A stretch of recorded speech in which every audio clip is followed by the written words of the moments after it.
Father in heaven, we are asking for your Spirit to move in the middle of us. Dear Holy Spirit, this is your church. We need your joy and peace to manifest in this place. Let your name be glorified. Let your name be exalted. And Lord, give us pure message that comes from you alone. And let Christ be exalted today. Thank you, Lord. Holy Spirit, teach us. Be a teacher to us. This is my prayer in Jesus' name. Amen. So ang topic po natin is continuation, faithful and true. Topic po natin ay tapat at totoo, part 3. Anyway, last Sunday, ating pong binigyan din ng emphasis, yung pong nai-reveal ng Diyos kay Apostle John. Inahayag ng Diyos kay Apostle John kung sino yung person of faithfulness. So ang Diyos, hindi lamang siya mayroong faithfulness, kundi ang Diyos mismo ay faithfulness. Okay? He is faithful and true. In Revelation 19:11, anong sabi ng Bible? Pakibasa nga po na malakas.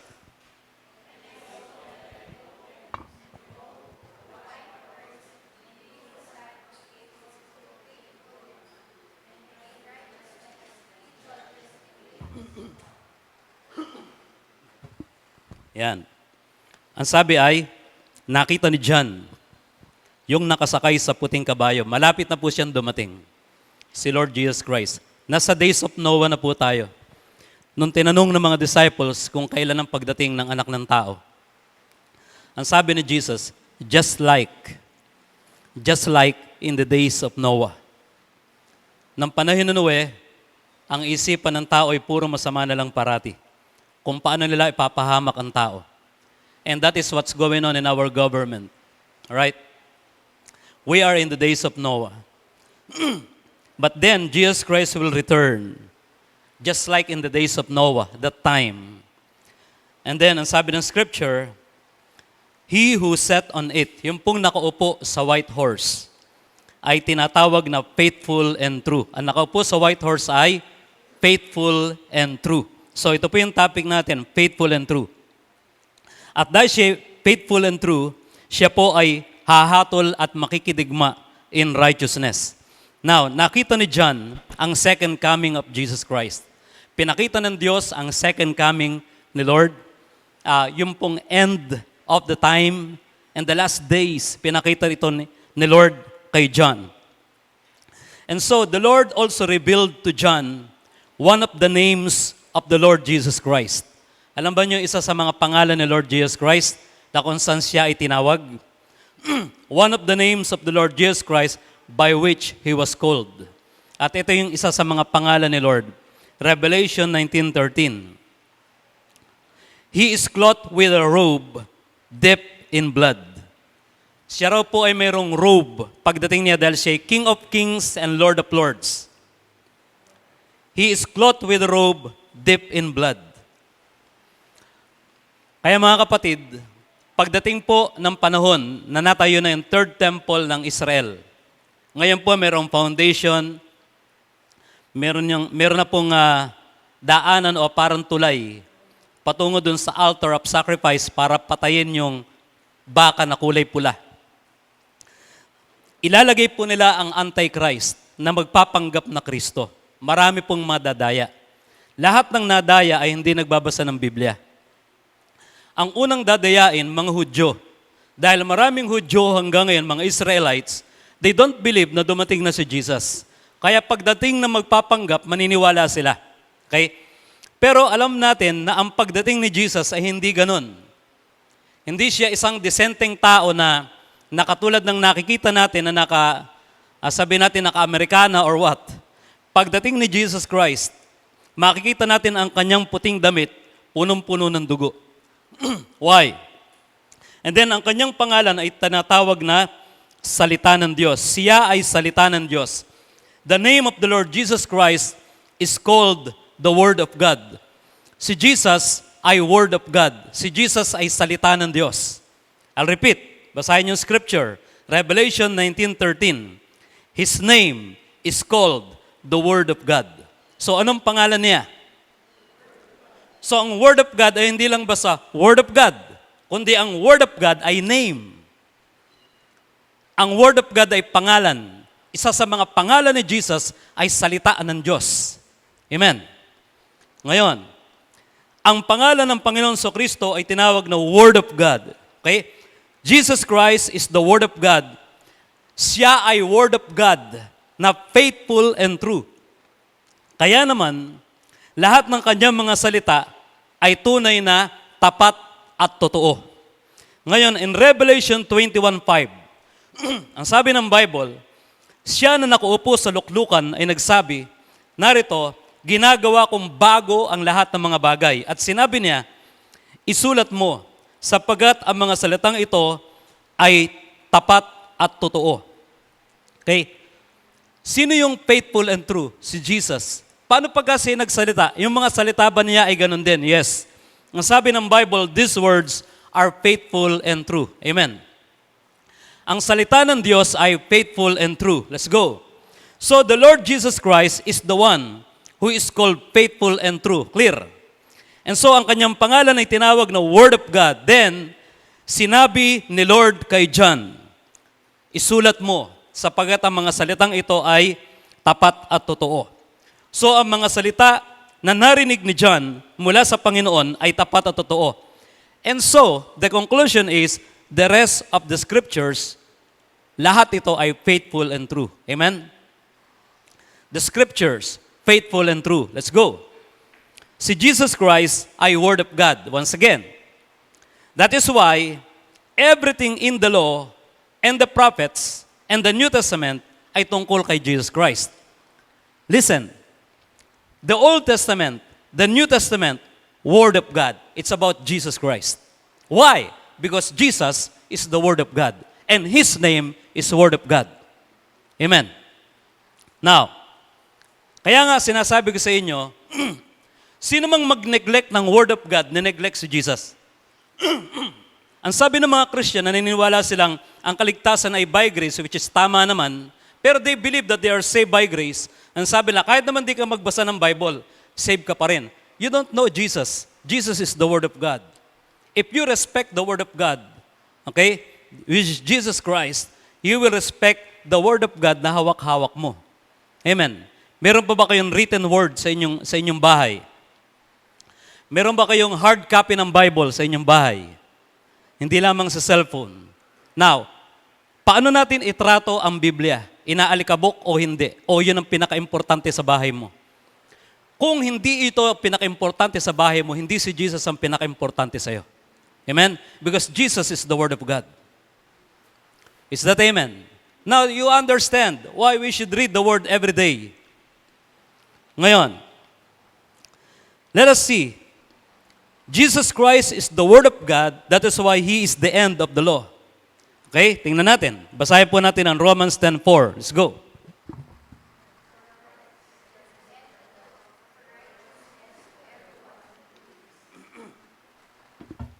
Okay, ang sabi ng Bible, Christ is the end of the law. Ang law ay sinulat ni Moses. Ang law ay Word of God. Kaya ang sabi ni David, oh, how I love your law. Now, Christ is the end of the law para sa ating righteousness, sa ating ng mga nanampalataya. Anyway, ang salitang end dito sa sinabi ni Paul, yung end dito ay teleos. Na ang ibig sabihin dito ay goal, end, limit. Nakapaglaro na kayo ng dart. Meron po tayong hawak na anong tawag natin doon? Arrow? Ha? Dart pin. Okay, dart pin. Now, itong dart pin, ito yung law.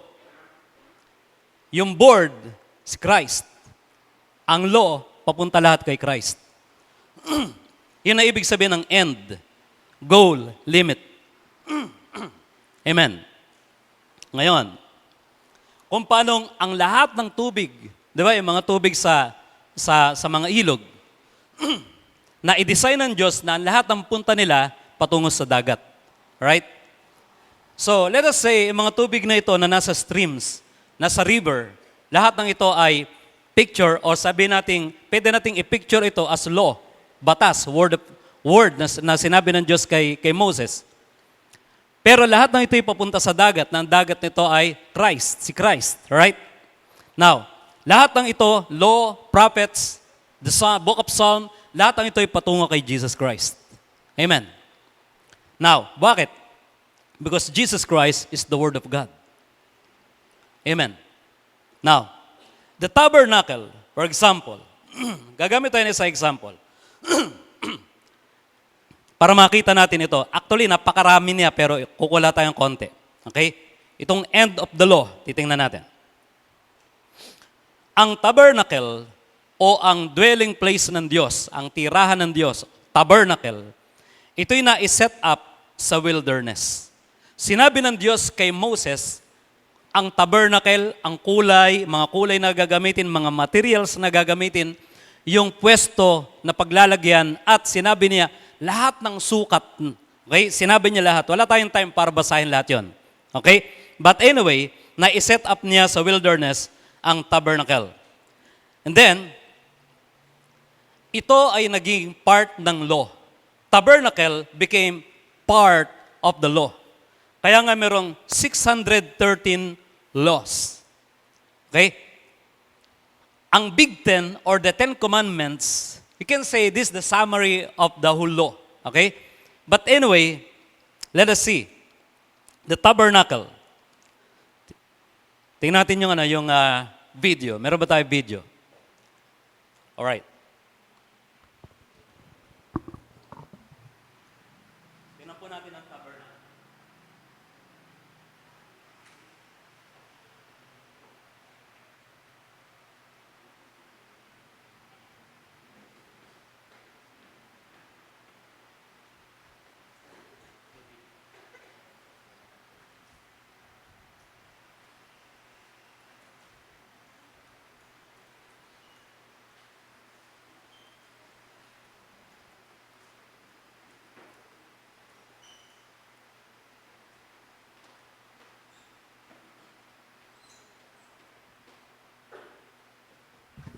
Hello, good morning everyone. I'm Pastor. Anyway, here we go. Let's watch the tabernacle.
In this courtyard was the tabernacle's largest piece of furniture, the altar. A wooden box covered with bronze, the altar was shaped as a square, measuring approximately 7.5 feet long and 7.5 feet wide. From top to bottom, it stood about 4.5 feet. Hollow space inside the box allowed priests to insert coals. Above was a bronze grating, where priests would lay animals for sacrifice. A horn of one piece with the altar stood at each corner. 4 bronze rings under the ledge allowed one to insert carrying poles so the Israelites could transport the altar. Between the altar and the tent of meeting was a bronze laver. Priests had to cleanse their hands and feet here before offering sacrifices or entering the tent. Within the inner tent stood one of the most recognized elements of the whole tabernacle, the menorah, a a lampstand with 3 branches that rose on each side to create a total of 7 lamps. This solid gold lampstand weighed about 75 pounds. Each lamp was a small cup that the priest would fill with oil to fuel the light. Each branch in the middle of the shaft had almond blossoms. The menorah served a most practical purpose. It was the only source of light in the tent, an eternal light that was never to go out. Also in the tent stood a wooden table covered with gold. On it was to always remain the bread of the presence. The bread of the presence symbolizes God's desire to be with his people. Incense was to burn continuously on the altar. God instructed the priests to replenish the incense every evening and morning. A curtain separated the holy place from the Holy of Holies. The menorah, the altar of incense, and the bread of the presence were all in the holy place, but outside this veil. Like the curtains covering the tent of meeting, this veil was blue, purple, and scarlet, with cherubim, a kind of angel. Beyond the veil, at the far end of the tabernacle, was the ark. The ark was a wooden box covered with gold. It was nearly 4 feet long. Its width and height were about 2 feet, 3 inches. Like the altar, the ark had rings and poles so the Israelites could carry it as they traveled. Within the ark were the 2 stone tablets on which God had written the 10 Commandments. Later, it contained a sample of manna and the rod that bloomed to reinforce Aaron's leadership. The mercy seat was the ark's lid and features prominently on Yom Kippur, or the Day of Atonement. At each end stood a cherub facing the other with its wings outspread. This cover was made of solid gold. The priest would sprinkle the blood of the sacrifice on this mercy seat, symbolizing that the nation's sins were covered for another year. While only the high priest would see it, the mercy seat was the key symbol of atonement that God would forgive his people. Though daily sacrifices on the altar were necessary for payment of sin, it was only through the mercy seat on the Day of Atonement that the stain of sin was washed away. While priests had to make repeated sacrifices, one man offered a sacrifice to atone for sin once and for all. Okay, thank you. So ito po yung kabuuan ng tabernacle. So ito yung compound ba ang tawag natin doon? Anyway.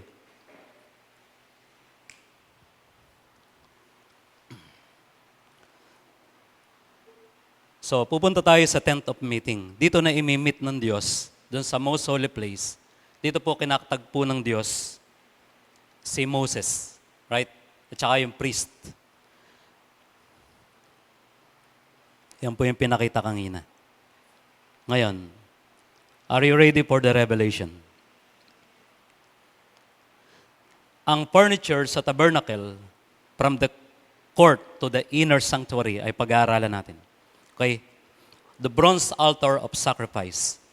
Jesus, our justifier. Ang una po nito, pagpasok po, ay ang bronze altar. Ang bronze, ang ibig sabihin ng bronze ay judgment. Kaya doon hinahatulan ang kasalanan ng Israel sa katawan ng animal sacrifice. And then one day, tinapos ni Jesus ang animal sacrifices. Dahil si Jesus Christ na ang ating absolute and final and qualified sacrifice. The Lord Jesus Christ. Kaya nga, bronze, ibig sabihin, judgment, lahat ng hatol, lahat ng parusa, inalagay lahat kay Jesus Christ at the cross. At dahil tinapos niya ang gawa ng ating kaligtasan, nang tayo sumampalataya, tayo'y inaring ganap. Ipinawalang sala, inaring ganap. Ang tawag doon ay justified because Jesus Christ is our justifier. Amen? Hindi ang ating mabuting gawa ang mag-justify sa atin. Our good works is not the justifier. Our good works has no blood. Our good works is not God's sacrifice. Only the sacrifice of God is the justifier, the Lord Jesus Christ. Amen. Next, labor. Ang labor po ay may tubig. Lahat po ng papasok doon sa tent of meeting, okay, kailangan dumaan sa labor. Labor ay si Jesus Christ, who is our sanctifier. Jesus Christ, our sanctifier. Yung tubig sa labor, yun po yung nag-sanctify sa atin. Ang tubig po sa labor ay tumutukoy din sa Word of God. Si Jesus Christ ang Word of God. Amen? Now, ang labor ay shadow of Jesus Christ na siyang nagpabanal sa atin sa pamamagitan ng kanyang dugo, of course, at sa pamamagitan ng kanyang salita. Now, in John 15:3, ang sabi ni Jesus sa mga disciples na dito nare-reveal ang labor, you are already clean because of the word I have spoken to you. Kayo'y malilinis na dahil sa mga salita na aking sinabi sa inyo. Dahil ang salita ng Diyos ay naglilinis. Amen? Mula na makinig ka ng salita ng Diyos, ilang taon na hanggang ngayon, marami nang inalis na mali sa iyo ang Diyos. Nilinis ka ng salita ng Diyos. Amen? And so labor, Jesus, our sanctifier. Sanctify, right? Tingnan natin. In John 17:17, ang sabi ni Jesus sa Father, sanctify them by the truth. Your word is truth. Pakabanalin mo sila sa katotohanan, ang salita mo ay katotohanan. And remember na ang salita ay hindi lamang binigkas ng Diyos sa kanyang bibig. Hindi lamang nakasulat sa ating libro na ang tawag ay Holy Bible. Kundi ang salita ay person at ang pangalan niya ay si Jesus Christ. Kaya sinabi ni Jesus in John 8:32 sa mga tao, you shall know the truth, and the truth shall set you free. And who set us free? The truth. His name is Jesus. Amen. Next is the table of showbread na nasa loob ng holy place. Okay? Ito yung uunahin natin. Inside the holy place is the table of showbread. The 12 bread in the table is Jesus, the bread of life, for the 12 tribes of Israel. Jesus, the bread of life, for the 12 tribes of Israel. Now, table of showbread. Now, ilang bread ang nasa table ng showbread? Ilang bread? Tig-anim. That is 12, right? Meron pong teaching na darating dito sa church na karne. Kaya ngayon pa lang, mag-devotion na kayo. Hindi ko alam kung ilan sa inyo tatanggap ng teaching na yun. Ito yung clue. Okay, mamaya. Basahin mo natin to. Then Jesus declared, I am the bread of life. Ako ang tinapay ng buhay. He who comes to me will never go hungry. Siya na lumalapit sa akin ay hindi na magugutom. Siya na naniniwala sa akin ay hindi na mauuhaw. Sabi ni Jesus, I am the bread. Jesus is the bread. Lahat ng narito si Jesus. Pati yung kulay ng pinantakip sa tent of meeting na nakita natin, yung tabernacle. Pati yung kahoy, yung ginto, yung silver, pati yung silver na pinakang tinutungtungan ng kahoy na siyang poste ng tabernacle, yung silver is Jesus Christ the servant. Lahat si Jesus. Truly, He is the Word of God. Amen. Now, kaya wala tayong time sa mga preaching na kung ano-ano lang na, pag ikaw ay umutang, bayaran mo kaagad. Sino din nagbabayad rito? Walang kwenta mga preaching. Pag-usapan na lang natin yan ng personal. Amen. Nasasayang ang pulpito dahil si Jesus hindi sinasabi. Puro kalokohan ng mga pinipreach. Yung mga miyembro, tuwan-tuwa, dumadami sila. Bakit? Yun ang paborito nila, yung magkapere. Diba? Now, tingnan natin. So si Jesus Christ, ang 12 bread for the 12 tribes of Israel. Pwede nyo itanong, bakit 12? Kasi 12 ang tribe of Israel. E di si Jesus para sa Israel lang. What do you think? Okay, sasagutin natin yan next time. Okay, next is the menorah. Okay, menorah Jesus, the light of the world. Yan ang menorah. Si Jesus, ang ilaw ng sanlibutan. Amen? Everything inside the tabernacle is Jesus. The tabernacle is Jesus. Everything is Jesus Christ. Pagpasok mo pa lang dun sa bakod ng tabernacle, bago ka makarating sa altar of sacrifice, pagpasok mo pa lang, lahat ng pumapasok doon ay, yun po, picture po yun na you're entering His righteousness. Anong ano yan? Di ba? North, east, southwest. Ano yun? Is that eastern gate? Na pag-aaral natin, medyo haba tayo. Anyway, let's go. Altar of incense. Jesus, our rest, our Sabbath. Okay? Ang Sunday po, hindi po Sabbath. Ang Sabbath talaga, Saturday. Bibigyan ko kayo ng argument. Merong kumausap sa akin, mga 3 years o 2 years ago, sabi sa akin, Pastor, bakit tayo nagtitipon ng Sunday? Samantalang, hindi naman ito yung araw ng Sabbath. Sabi ko, wala akong sinabi na Sunday Sabbath. Kasi ang Sabbath, 7th day. Nagtitipon tayo, first day of the week, hindi 7th day of the week. So what's your problem? Iniisip nila na kapag nagtipon tayo ng Sunday, ang akala natin, Sunday ang Sabbath day. Hindi. Ang Sunday, hindi Sabbath day. Ang Sabbath day, 7th day. Pero, dumating ang panahon na si Jesus, nang siya ay mag-ministry sa mga tao, nilinaw niya sa Israel kung ano yung Sabbath. Sabbath is no longer a day. Sabbath is a person. His name is Jesus. Okay? Kaya sabi niya in Luke 6:5, at sinabi ni Jesus sa kanila, the Son of Man is Lord of the Sabbath. Who is Lord of the Sabbath? Not the Pharisee. The Lord of the Sabbath is Jesus Christ. Kung siya ang Panginoon ng kapahingahan, siya rin ang magbibigay ng kapahingahan, hindi araw. Amen? 7th day cannot give you rest. Sunday per se cannot give you rest. Ang nagbibigay sa atin ng rest is the person of Sabbath, the Lord of the Sabbath. His name is Jesus Christ. Kaya ang Sabbath natin every day. Bakit kayo nagtitipon ng Lunes? Hindi naman yan ang Sabbath ah. Bakit ba kayo concern sa araw? Pwede namang everyday Sabbath dahil kay Jesus. Amen.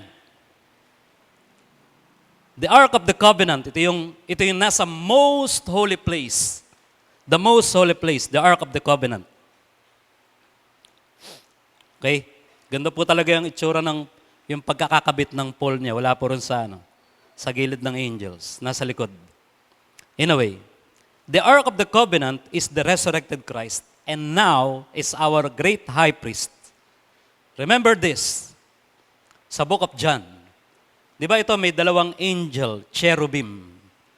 Nung si Mary ay sumilip doon sa pinaglibingan ni Jesus ng madaling araw, wala siyang ibang nakita kundi ang dalawang angels. At ang sabi ng Bible sa book of John, ang sabi ay, ang isa'y nasa ulunan, ang isa'y nasa paanan. Pero si Jesus ay wala kasi siya'y nabuhay na maguli. At ito yon, Jesus, the resurrected Christ. Amen? At siya ngayon ay umakyat sa heaven to be our mediator, our high priest. Now, let's go. 1 Timothy 2:5. For there is one God, ilang God? And one mediator between God and men. The man Christ Jesus. Si Jesus Christ ay God-man. Si Jesus ay God-man. Nang siya nasa heaven, siya ay God-man. Why? Because only God-man can mediate between God and men. Now, sinong men tinutukoy rito? Yung men na tinutukoy rito, yung kanyang mga pinili. Hindi po siya mediator ng lahat ng tao. Mediator siya ng mga elect. Amen. Kaya sabi ni Jesus, I know my sheep. Kilala ko ang aking mga tupa. And then, ang sabi ni Jesus, I gave my life for my sheep. Ibinibigay ng pastor, okay, ng mabuting pastor si Jesus Christ, ibinibigay niya ang kanyang buhay sa kanyang mga tupa. Hindi ho kasama ang hindi tupa. Alright? Now, let's go. So, Christ is the end of the law. That is why, sinabi ni Jesus sa John 5:46. Pakibasa po natin.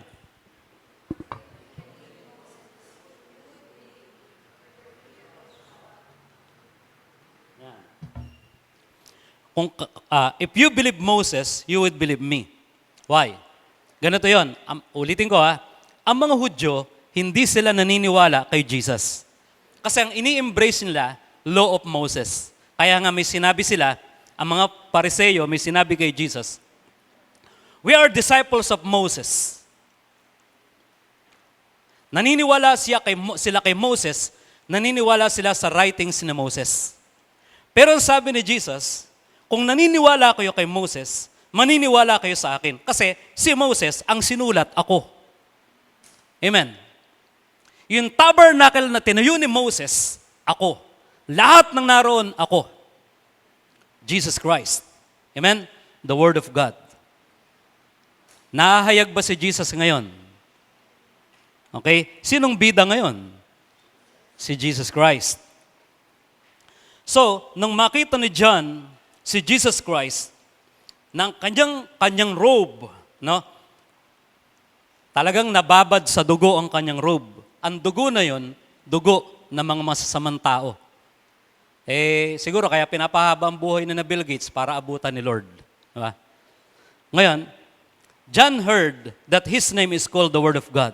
Diba? Si Jesus ay Word of God. Si Jesus ay salita ng Diyos. Ngayon, ang Greek na ginamit sa salitang word ay logos. Hindi rema or spoken word, hindi rin graphe or written word. Ang graphe ay written word, that is Greek graphe, kaya pagka nagkamali ka, ay typographical error. Okay? That is Greek.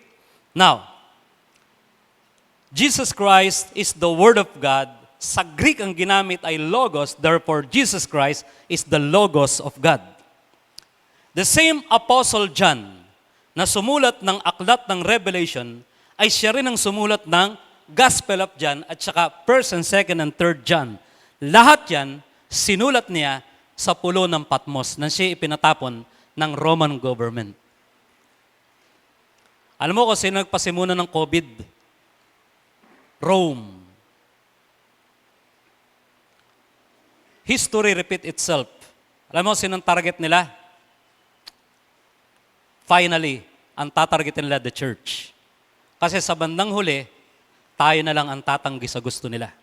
Sa bandang huli, tayo na lang ang tatanggi sa katiwalian ng gobyerno. Kaya kung gusto mo na ikaw ay magtagumpay sa huli, ngayon pa lang tumanggi ka na. Amen? Now, He introduced Jesus Christ, the Word of God. Tingnan natin. Si John, narinig niya sa Book of Revelation na binasa natin, narinig niya ng kanyang pangalan ay Word of God. Kaya nang sinulat niya ang Gospel of John, inintroduce niya si Jesus as the Word of God. Tingnan natin ang John 1:1. Let's read.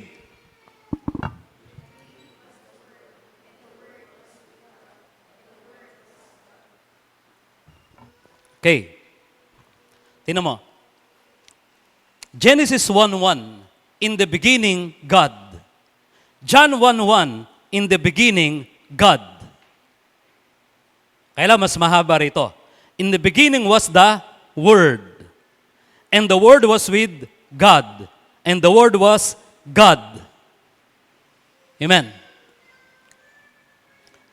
Sa Tagalog, nang pasimula siya ang salita at ang salita ay sumasa Diyos at ang salita ay Diyos. Imagine that. Ang salita ay Diyos. I'll repeat. Ang salita ay Diyos. Baliwalain mo ang salita ng Diyos, binaliwala mo ang Diyos. Kung anong trato mo sa Bible, ganun mo itrato ang Diyos. Amen.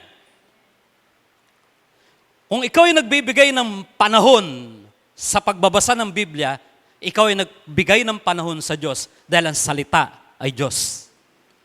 Amen. Now let's go. Again, the Greek word for the term word is logos.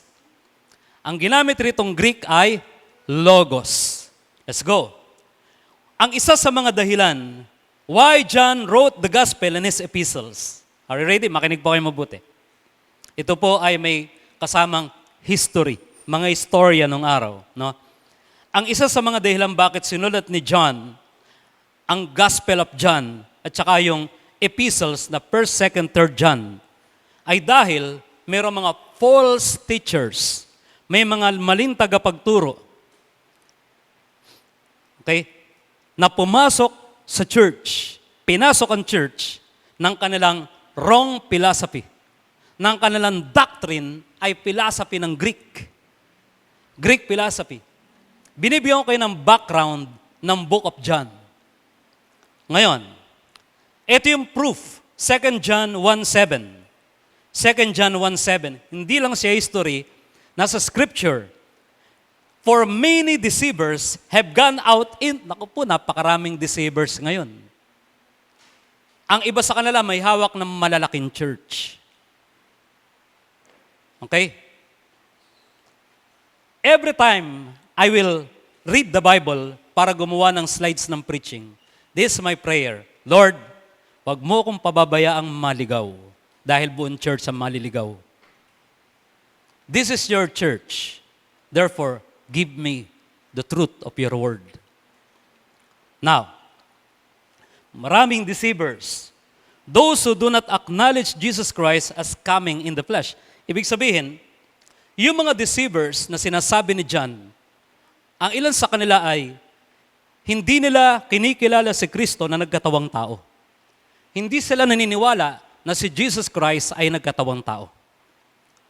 Ang sabi rito, yung nagtuturo niyan, this is the deceiver and the antichrist. Okay? Sila yung mga antikristo, sila yung against kay Christ, anti-against. Okay? Kaya, kala nyo yung antibiotic, okay yun? Anti-life. Okay? Sa November ulit, pag-aaralan natin medicine. Wala magtuturo sa inyo. Now, this is the deceiver and the antichrist. The antichrist is deceiver. Right? Now, let me define deceiver. Deceiver is antichrist. Kahit sino pa, ay, hindi yan ang antichrist. Mali lang ang teaching niyan. Nandadaya lang. Pero di yan antichrist na ngayon eh. Deceiver nga eh. Amen? Iba pa yung magpapanggap na Kristo, iba pa yun. Yun ang capital A, antichrist. Now, those who do not acknowledge Jesus Christ as coming in the flesh are the Gnostics. They are the Gnostics. Hindi nasulat ni John, yung salatang Gnostics. Okay? But in church history, sila po yung mga Gnostics. Ang mga Gnostics ay influenced by Greek philosophy. Now, ang root word ng Gnostics is gnosis. Gnosis, wala pong masama sa sila ng gnosis. Nang sinabi ni Paul sa Philippians chapter 3 verse 10, sabi niya ay, to know Christ. The word know na ginamit doon sa Greek ay gnoskein. Okay? Gnosis, gnoskein. Now, Gnosticism is, the root word for Gnosticism is gnosis, na ibig sabihin ay kaalaman, knowledge. Kaalaman. Kaya nga sinabi ni, ang mga Jew, they're looking for power. Ang mga Greek, they're looking for knowledge or wisdom and wisdom. Okay? Kaya sinabi ni Paul sa Corinto, kayo naghahanap kayo ng himala, mga Jew. Kayo naman mga Greek, wisdom. Di ba nyo alam, Christ is both the wisdom and the power of God. Jesus Christ. Let's go. Hindi sila naniniwala na si Jesus Christ ay naparito sa laman. Hindi sila naniniwala rin, of course, sa kanyang resurrection. Dahil in the first place, hindi sila naniniwala siya ay nagkatawang tao. Ang kanilang maling teachings ay pumasok sa churches. Kaya si John ay nagbigay ng warning laban sa mga maling tagapagturo na ito, heretics, mga false teachers. Now, ang mga Gnostics, naniniwala sila whoever na merong supreme deity or supreme God na lumikha ng cosmos. Ang cosmos ay Greek, ng world. Okay? Naniniwala sila ng lumikha ng world ay Logos. Okay, bantayan niyo mabuti sinasabi ko. Yung Book of John, medyo deeper sa mga Gospels, sa 4 Gospels. Now, naniniwala sila na ang supreme deity ay ang lumikha ng world. Okay? Na ang supreme deity na ito, tinatawag nilang Logos. Anong tawag na supreme deity? Logos. Knowledge. Kaya word. Ang Logos ay word. Knowledge. Mahilig sila sa knowledge. Ang knowledge ay word. Ang word ay knowledge. So naniniwala sila na nilikha ng deity na grabe yung knowledge, nilikha ang world. Na ang tawag nila sa nilikha ng world na deity ay Logos. Alam ito ni John. Pero si John, hindi niya ginamit ang salitang word para entertain ang mga Gnostics. Kundi ginamit niya ang word kasi yun ang totoo. Salitang word. In the beginning was the word. Ngayon, para sa mga Gnostics, ang Logos ay supreme creator. Pangalawa, naniniwala rin sila na dahil siya ang creator, ang Logos rin ang sustaining power behind every created things and being. Siya nagsusustain sa lahat ng nilikha. Naniniwala ang mga Greeks na ito, not necessarily Greeks, they are so-called Christians na na-influence ng Gnosticism na ipinasok lang teaching sa loob ng church. Siyempre, may pumasok, sabihin, ano yan, mga tagapagturo, mga Christian, mga kapatid natin yan. Mga kapatid, ang demonyo, kung magpasok sa church, mukhang kapatid pero hindi. Okay? Ngayon, tingnan natin. To them, the Logos is not Jesus. They don't believe that Jesus is Logos. Okay? Pero naniniwala silang ang Logos ang lumikha ng lahat at nagsusustain sa lahat ng nilikha. Pero hindi sila niniwalang si Jesus Christ ang Logos. Kaya nang sinulat ito ni John, okay? Sinabi niya sa John 1:1, in the beginning was Logos. Was the Logos. Sorry, kulang ng T. And the Logos was with God. And the Logos was God. So, inintroduce ni John si Jesus Christ as Logos. Nakukuha nyo? Medyo deep po itong intro ni John. Okay? Ni Apostle John. Ngayon. And since the Logos is the creator, and the Logos is the sustaining power behind everything, si John, nag-move siya sa next statement para introduce Jesus Christ, para introduce ang Logos na siya talaga ang lumikha ng lahat. Kaya, pagkatapos ng, in the beginning was the Word or Logos, and the Logos was with God, and the Logos was God, sinabi naman niya sa verse 3, na sa pamamagitan ni Logos, ang lahat ng mga bagay ay ginawa. Kung wala si Logos, ay walang nagawa o nalikha. Gets? Nakukuha nyo? Okay, let's go.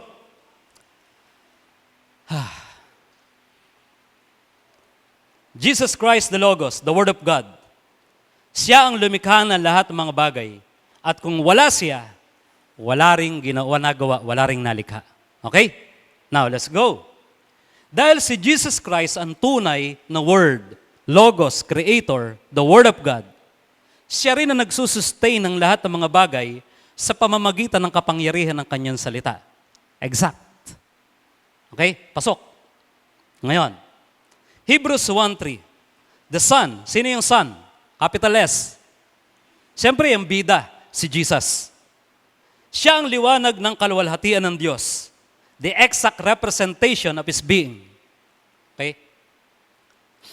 Sustaining all things by His powerful word. Doon muna tayo. Doon lang tayo. Pag diniretso natin, another teaching yan.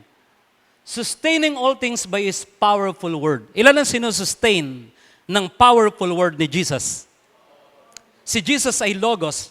Therefore, He is the sustaining power behind everything. Amen? Papakita ko sa inyo ang kapangyarihan ng salita ng Diyos. Kaya sinabi ni David sa Book of Psalm, ang creation, ang mga nilikha, wala kang naririnig na tinig, pero nakikita mo ang kaluwalhatian ng Diyos. Sinabi rin ito ni Paul in the Book of Romans, na yung nakikita nila na nilikha ng Diyos, Yon ang naglagay sa kanilang puso na mayroong manlilikha na dapat sundin at katakutan. Now, listen. Anong ibig sabihin ng sustaining all things by His powerful word? Sino rito ang may cells sa katawan? Wala kang katawan kung walang cells. Okay? Cells are the small unit of the body. Now, sino ang nagpapatakbo ng ating cells? Not the cells itself. The cells of our body cannot live and cannot function and cannot run without this verse. Sustaining all things. Ganito ang ginawa ng Diyos. Na nilikha niya ang tao, nilagyan niya ng salita. Kahit masama pang tao yan. Lahat nilagyan niya ng salita. Kaya ang cell sumusunod sa command ng Diyos. Ang dugo natin ay tumatakbo dahil yun ang design ng Diyos, nilagyan niya ng kanyang salita.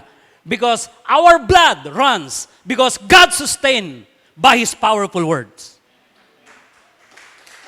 Amen. The plants, bakit sila ngayon nagtubuan ng mga tinapon yung buto? Tama. Sa backyard, sa front yard. Tama po ba ako? Mga ilang buwan na yung tinapon, pero nung umulan, tumubo. Right? Bakit tumubo? Kasi may nagsusustain. Ang Diyos, kala mo pagkalikha ng Diyos, pinabayaan niya lahat. Pag pinabayaan niya lahat yan, patay lahat yan. Kaya ang sabi ni Jesus in the book of John, until now, my Father is working. Amen. And I'm too is working. Gets nyo? Tingnan yung mga halaman. Bakit siya nagkakaroon ng fruit bearing? Bakit may mga fruit bearing tree na sila'y namumunga? Tapos ang buto nila na itinapon mo, tumutubo. Kasi may command, may word of God. Pag ang buto walang word of God, hindi tutubo yan. Ang nagpapabunga sa Christian, word of God. Huwag mong basahin yan, di ka mamumunga. Amen. Nakuha nyo? Ngayon, ang mga isda sa dagat, kahit anong lason ang gawin ng Illuminati, nilalason nila yan. Okay? Kahit anong pagpatay ang ginawa nila para mag-create ng artificial hunger and famine sa buong mundo. Ngayon may artificial crisis. Everything is artificial. Kahit anong gawin nila, dumarami ang mga isda at kinakain mo. Bakit? May command. Lahat yan may word of God.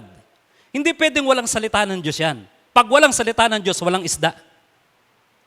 Lahat ng mga hayop, grabe. Woo! Ang araw, ang buwan, ang mga stars. Okay? Merong constellation of the stars. Na ang tawag rito ni Job, Mazzaroth. And then, merong sun and moon na hindi totoong may outer space. Dahil hindi babaliin ng Diyos ang Genesis 1. Ang sun, nariyan lang, nasa loob ng ating firmament. Okay? Kaya mali ang NASA, tama ang Bible. Okay? Mali ang science, ang Bible tama. Mali ang medicine, tama ang Bible. Lahat, ang Bible lang ang tama. Pag hindi biblical, mali lahat. Okay? Now, the Word of God. And then, ano pang sinusustain? Bakit mayroong bulate? Yung iba ayaw ng bulate, right? Pero yun talaga ang nagpe-fertilize ng ating mga lupa. Para pag nagtanim ka, mataba ang lupa. Man, grabe. Ilan ang nilikha ng Diyos? Napakarami. Kahit ang mga surgeon, hindi nila kayang kabisaduhin lahat ng nasa katawan natin. Hanggang ngayon, na-amaze sila. Yung mga hindi satanista. Okay? Na-amaze sila sa nilikha ng Diyos. Now, I will give you the power of immune system. Ang immune system ay built-in sa iyong katawan. Hindi kaya yan ng medicine. Walang maitatapat riyan ang mga scientist. Kaya iba may sayad na, kaya scientist. Hindi pa nila nadidiscover paano papatayin ng... Anong ginawa nila? Ganito yon. Ang Diyos nag-command sa ating body, inilagay ang immune system, at ang immune system, pag ikaw ay nasugatan, anong ginagawa mo na maliit ka pa? Galalagay ka na yung mertiolet bang tawag doon? Pula. Mali ka, lason yun. Produkto yun ng mga Illuminati. Ipapasok mo, then papasok sa dugo mo yun. Hayaan mo lang, linisin mo lang, hayaan mo. Kasi may immune system ka, gagamutin niya yan. Kaya nga kahit di mo gamutin, bakit naghihilom? Kasi may command. May word of God yan. Nakukuha nyo?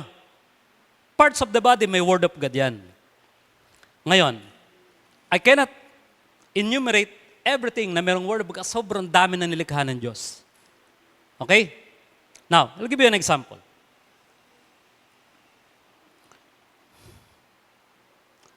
Proverbs 8:29. When He set for the sea its boundary, ang boundary ng sea ay Antarctica. Ang kasinungalingan ng United Nations at ng government, yung nasa mapa, ang Antarctica inilagay sa gitna. Mali. Napakainit doon. Okay? Ang Antarctica malamig. Kaya nga pumupunta ron, 3 yung coat. Ngayon, when He set for the sea its boundary, so that the water would not transgress His command.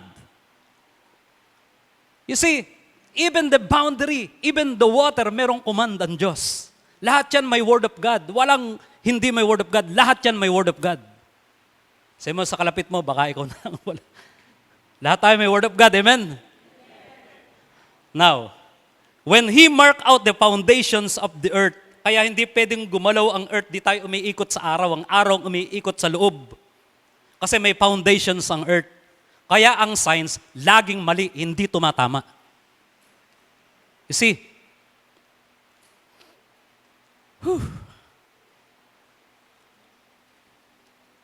If the Word of God is what sustains all things, therefore, man cannot live by bread alone, but by every word that comes from the mouth of God.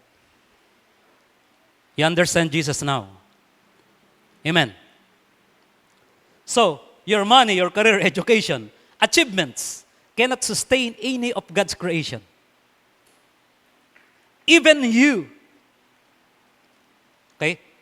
Hindi mo kayang isustain yung mga dahon natin dito, may malunggay pa ba rin? Hindi mo kayang isustain. Ang Diyos nagbigay ng kapangyarihan sa halaman. Naku, malayo pa November, nag-health tips na tayo. Okay? Bantayan nyo sa November. Ang Diyos nag-create ng halaman para sa iyong kalusugan. Ang sinusuportahan natin dito, immune system. Pag ikay nilagnat, hindi sakit yan. Pag natrangkaso ka, hindi sakit yan. Okay? Yan ay reaction ng immune system, maaaring dahil sa panahon or may inalagay ka sa katawan mo. Kaya nga pinaglagyan mo ng laso ng katawan mo, nagre-react ang katawan mo. Ang tawag doon ay adverse effect. You see? Ngayon,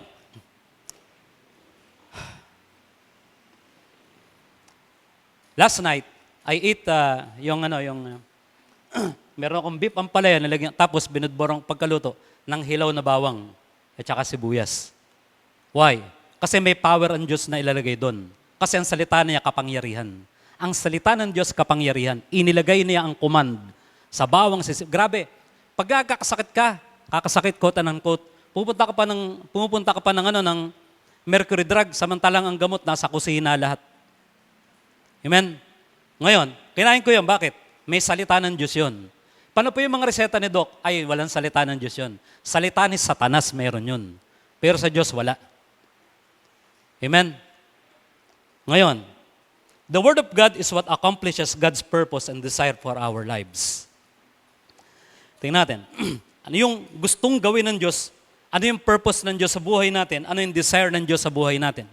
May desire ang Diyos sa buhay mo. May purpose ang Diyos sa buhay mo. Huwag ka nang gumawa ng sarili mong purpose kasi hindi naman ikaw lumikha sa sarili mo. Amen? Ang lumikha sa'yo, yun ang may purpose sa'yo. Bakit kaya ako nalikha ni Lord? Siyempre may purpose. Hindi yung pagkalikha sa'yo, sabi ni Lord, bahala ka sa buhay mo, mag-purpose ka ng sarili mo. Hindi ganun si Lord. Amen? Okay? Isaiah 55:10. Kung paano ang ulan at ang niebe, snow, ay bumababa mula sa langit, okay? Siyempre, bumabagsak sa lupa. Okay? Do not return there but water the earth. Anong ginagawa? Dinidilig ang lupa. At anong ginagawa pa? Nagpapatubo ng lahat ng mga buto whatsoever. Okay? Para naman, yung nagtanim, ay makakain. Sabi rito ay, giving seed to the sower and bread to the eater. Ngayon, Isaiah 55:11. Kung paano ang ulan, tsaka niebe, pagpatak sa lupa, nababasa ang lupa, nagpapatubo ng mga buto. Gayon din ang aking salita, na lumalabas sa aking bibig. Hindi yan babalik ng empty o walang laman o walang nangyari. Okay? Kundi ito'y tutupad ng aking minagaling. At ito ay magtatagumpay. Ito ay magwawagi, magtatagumpay sa bagay na kung saan siya'y sinug. Ibig sabihin, purpose. In the thing for which I sent it, that is purpose. Ibig sabihin, pag ako'y may sinalita, pag nagpadala ako ng word, sabi ng Diyos, ang Diyos ang nagkasalita dito, pag nagpadala ako ng aking salita, sigurado, iyon ay mag-a-accomplish. Pag nagpadala ako ng aking salita, sigurado, merong mangyayari. Pag nagpadala ako ng salita, sigurado, magtatagumpay yun. May magaganap. Okay? Now, because the word of God is faithful and true, surely, it shall not return to him empty, but it shall accomplish that which is his purpose, and he shall succeed in the thing for which he sent it. Ngayon, this is how God sent forth His word. Are you ready? Ganito pinadala ng Diyos ang kanyang salita para tumupad ng kanyang nais, para i-fulfill ang kanyang purpose. Are you ready? Ganito. John 1:14. And the word became flesh and tabernacled among us. Remember tabernacle? Modern King James Version. Because the translation of the word dwell is tabernacle. And we beheld this glory. Sa Tagalog, at ang salita ay nagkatawang tao at nanirahan o nanahan sa gitna natin, namasdan namin ang kanyang kalwalhatian, ang kalwalhatian ng bugtong ng Ama, puno ng biyaya at katotohanan. Ano nangyari? The Word became flesh. Who is the Word that became flesh? His name is Jesus. Siya ang pinadala ng Ama na Word, na siyang tutupad ng kanyang ninanais, na siyang gagawa ng kanyang minagaling. At nangyari na nga lahat. Amen. Now, imagine kung ang preaching ko sa inyo ay puro pangkiliti na lang na dapat mag-excel kayo, mga Christian kayo, mag-excel kayo sa negosyo, mag-excel kayo sa pag-aaral. Okay? Dapat malamangan nyo, mga unbeliever. Pagka puro gano'n ng preaching, huwag na tayo mag-church. Puro walang kwenta. Amen? Kaya nga ako tumayo rito dahil kay Kristo. Hindi dahil sa pera. Amen. Ngayon, the tabernacle of Moses in the Old Testament is Jesus Christ. The Word of God that became flesh and tabernacled among us is Jesus Christ. All the shadows and pictures in the tabernacle of old were all fulfilled in Jesus Christ. Amen. Now, do you know why we are forgiven? We are righteous. Alam mo niyo kung bakit tayo napatawad, tayo matuwid, tayo mga anak ng Diyos, tayo mga tagalangit, tayo partakers. Nakabahagi tayo ng nature ng Diyos. At hindi lamang nakabahagi ng nature ng Diyos, ang Diyos mismo nasa atin, the Holy Spirit. And we are fellow heirs with Christ. Kung anong mamanahin ni Kristo, mamanahin natin because the Word says, fellow heirs. Ang isang bagay lang na hindi natin pwedeng manahin na katulad ng kay Kristo ay yung King of Kings and Lord of Lords.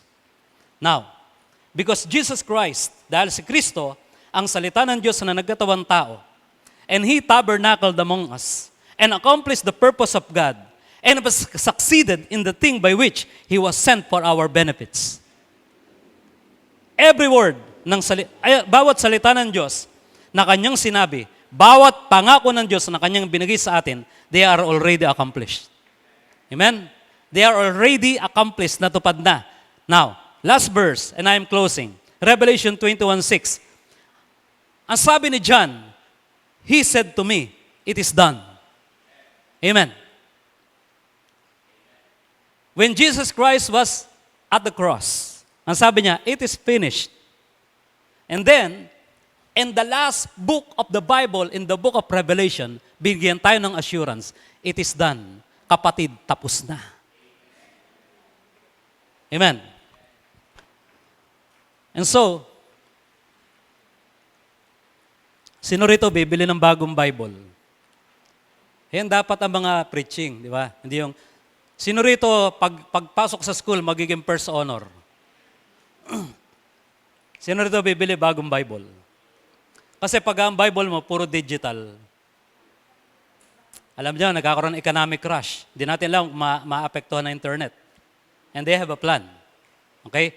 But anyway, maapektuhan man o hindi, okay, do you have your hard copy of the Bible? Okay, gusto nyo mag-send si Kuya Jeff sa GC ng church ng link. Shopee lang, sapat na. Nando na, may 2,500, mga mura lang, grabe. Namumurahan nga ako. Biro mo, word of God yun, gano'n kamura. 2,500 lang. Abay, kahit buong mundo, di kaya ibayad dyan kasi salita ng Diyos yan eh. Bible, bumili ka ng magandang Bible, huwag kang manghinayang. Cellphone nga, naghahanap ka ng updated eh. Magkano yan? 50,000. Sige, pag-iipunan ko. Bible, 3,000, naghinayang ka pa. Amen? So ngayon, sa Sunday, makakakita na ako ng mga Bible na yung nakikita ng mata. Hindi yung nasa bulsa. Amen? Okay po ba yun? Sa Sunday, kasi ano lang naman, ano ba ngayon? Sunday. 8 days. Sabihin na lang natin 7 days, wag na tong araw na to. Ibig sabihin, ang delivery ni Shopee, sandali lang. Add to cart na yan, di ba? New King James Version, meron tayo, magaganda yung merong mga leather, ang cover. Okay? Ultra thin, maganda. Red letter yung salita ni Jesus. Maganda yung papel. Pinopromote ko na sa inyo. Kahit di ako may-ari ng bookstore. Amen? So yan. Kung meron kayong uunahin sa inyong bahay, wag Scotch Brite Bible muna. Amen? Ang mga mothers. Hindi yung Scotch Brite ka agad, umaga-umaga eh. Is. Mag-is muna tayo ng kaluluwa. Amen? So, may natututunan ba? Amen. Okay. So tayo po ito may lahat. I'll just pray for you. Let's pray. Father in heaven, we thank you for your wonderful word. Salamat po dahil muli inahayag mo sa amin ang iyong katotohanan. Ipinakita mo sa amin na si Lord Jesus Christ na aming Panginoon, na siya naming righteousness and holiness.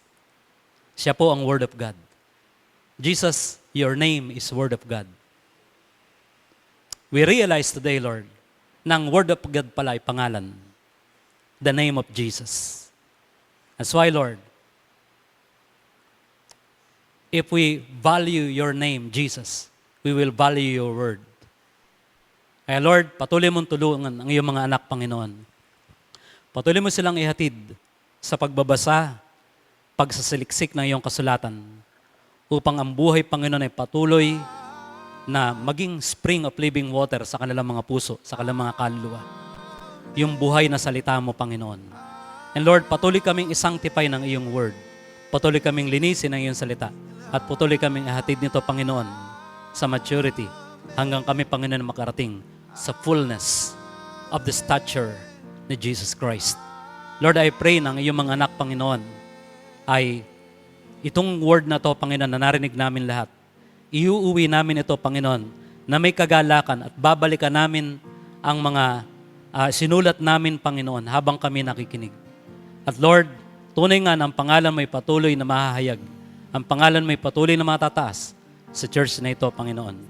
Marami pong salamat. This is my prayer in Jesus' name. Everybody say, Amen. God bless.